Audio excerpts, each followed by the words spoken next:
In early 1969, a brand new band exploded onto the rock scene with a debut album that would change music forever. That band was Led Zeppelin. And the very first song on their debut album was Good Times, Bad Times. It wasn't just an opening track, it was a declaration.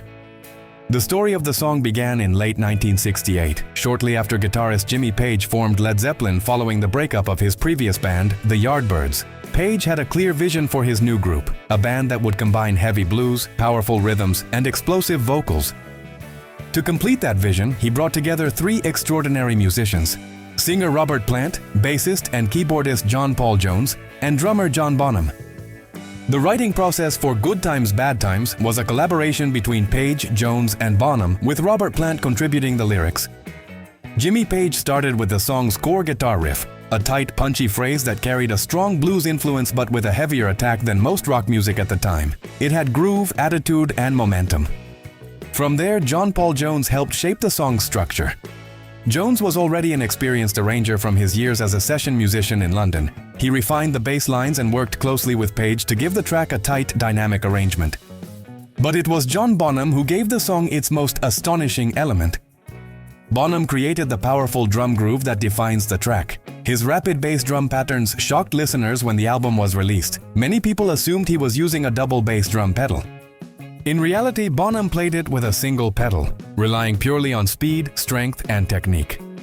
That performance immediately established him as one of the most formidable drummers in rock. Meanwhile, Robert Plant wrote lyrics that reflected youthful experiences with love and heartbreak. The words describe a young man learning about relationships, the excitement of romance, the pain of rejection, and the realization that life inevitably brings both joy and disappointment. It was a simple theme, but one that listeners instantly connected with. Once the song was written, Led Zeppelin recorded it in late 1968 at Olympic Studios in London. Jimmy Page also served as the album's producer, carefully shaping the sound to ensure every instrument hit with maximum impact. The result was a track that lasted just over 2.5 minutes, but left an enormous impression. When Led Zeppelin's debut album was released in 1969, Good Times, Bad Times introduced the band with confidence and power. From the first riff to the final note, it announced that this was not just another blues band.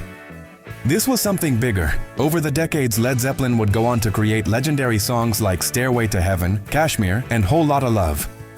But it all began with Good Times, Bad Times, a short, explosive song that captured the chemistry of four musicians and introduced the world to one of the greatest bands in rock history.